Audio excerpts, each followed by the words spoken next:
Here's what you need to know about mindset when you're scaling to $100 million. Hey, my name is Apoorva Pande.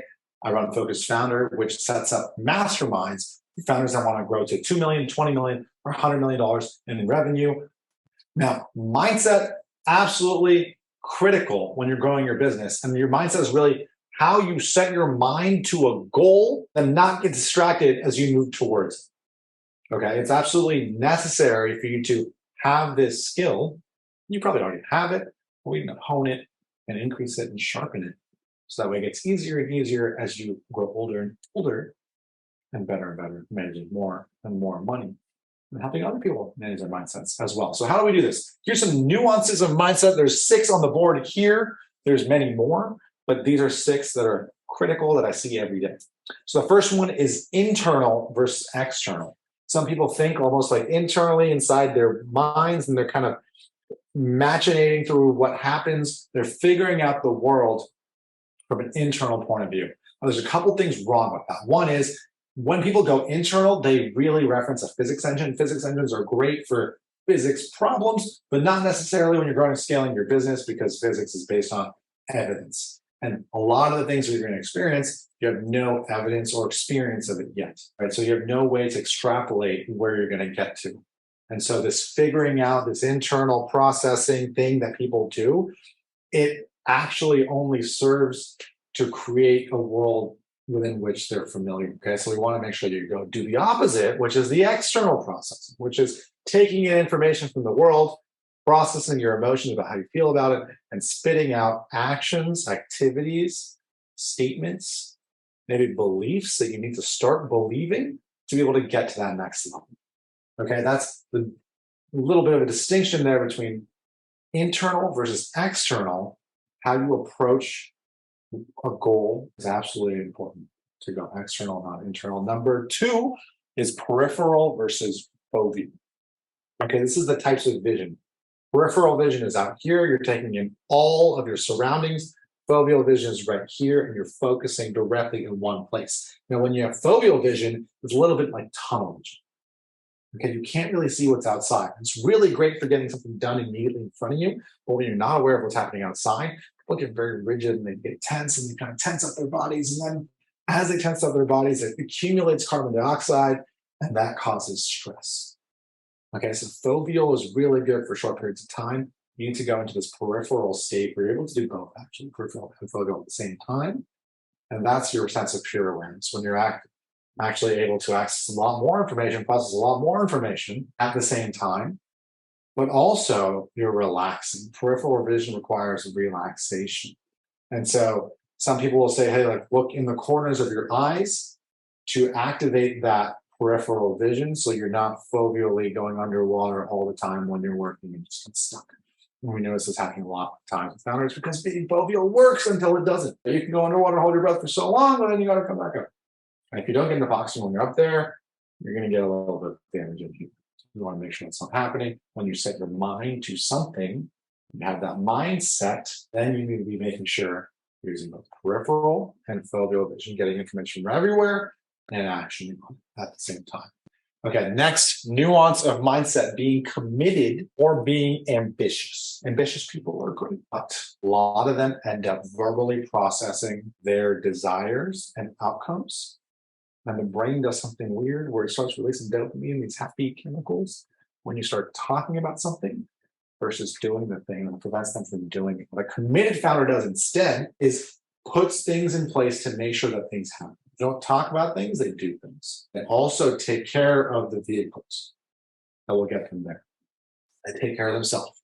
They take care of their team. They can take care of their environment. Things are clean. Things are orderly. Things are set up in such a way that you're almost guaranteed. Most of the time, you can over-engineer and guarantee your outcomes if you're committed, not ambitious. Having big goals is great. Doing something about those goals. Okay, next nuance of mindset. Active versus reactive. You've probably seen this before. You don't want the world to act on you and cause you to feel certain emotions. You want to act upon the world and create. That's what a founder really does.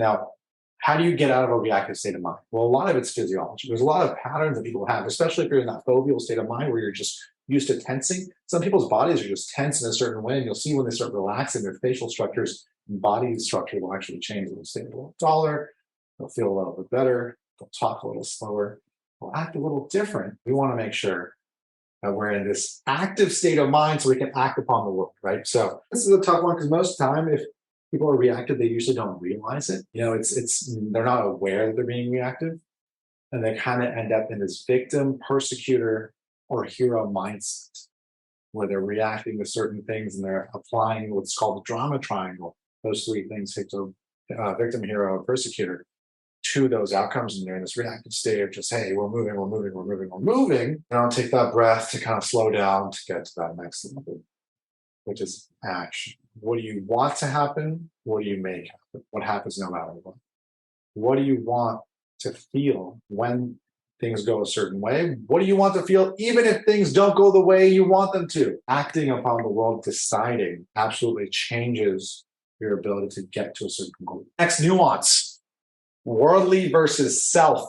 When your focus is out here on the world, on what's happening, what needs to get optimized, the problem the world is facing, how you can deliver that as much value as possible, your business will grow, you'll personally grow, your personal productivity will grow, your team's productivity will grow when you're worldly. When you're focused on selves, not just yourself, but your team's selves, what they're processing emotionally and intellectually, it's a little bit harder to be out there delivering as much value as possible. It's a lot harder, actually. So it's extremely important to take time and connect. And you probably know this already. Take time and connect with yourself. What are you thinking? What are you feeling? How's your body feeling? Where are you sore? All these things. Connect with your team. What are they feeling? How are they experiencing the world? And then really connect with, the universe, the physical world. What's happening in the physical world? What can you measure? If you don't do those things, and you don't live worldly and you live in this world of self, a lot of people's brains will start simulating reality. And they'll live in this simulated version of reality. A lot of psychologists know this. I don't know what the exact terms for this are, but you'll start noticing that they're acting based on past patterns or past things that they've seen versus what's happening right now. They're making assumptions and not really growing their systems. Daniel Kahneman won a Nobel Prize for this. And he calls the two systems, system one and system two. System one is your daily habitual pattern. System two is the one that changes system one. System two is the one that changes system one. It changes your ability to model what the world is what's happening in the world and make it more and more accurate. And so what you want to do as you're building a company, growing a company, you want to make sure that your company is completely tied and integrated with the world. Steve Jobs called this end-to-end integration. He thought it was more important than innovation, creating something new. He thinks integrating with the entire world is more important. We want to make sure that you're able to do it as well. You probably already know this, but maybe you need a little more time in the day or effort or intention to check in with things. Okay, next, nuance is kindness versus being clever. If you hit your goal again and again, consistently over time, all the time, and other people around you aren't, it's very easy not to be kind and be clever about it. And although I believe you should take full responsibility of living in your own world, not everybody is doing that. Not everybody is living with actual live feedback from the world. They're living in the simulated reality. And so if you're too clever, outwardly, vocally to these people, they're going to retreat back into their shell even more and try to live even more in this simulated reality and go really internal.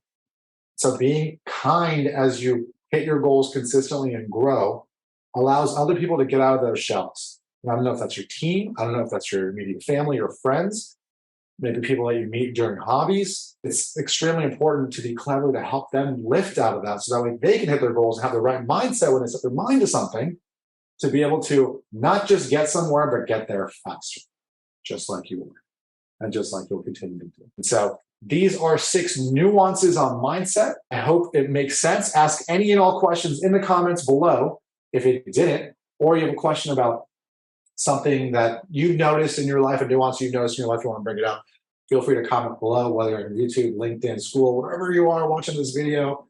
I hope you're doing well. I hope this was helpful for you, and keep living your life with focus. Keep living your life with nuance. Cheers.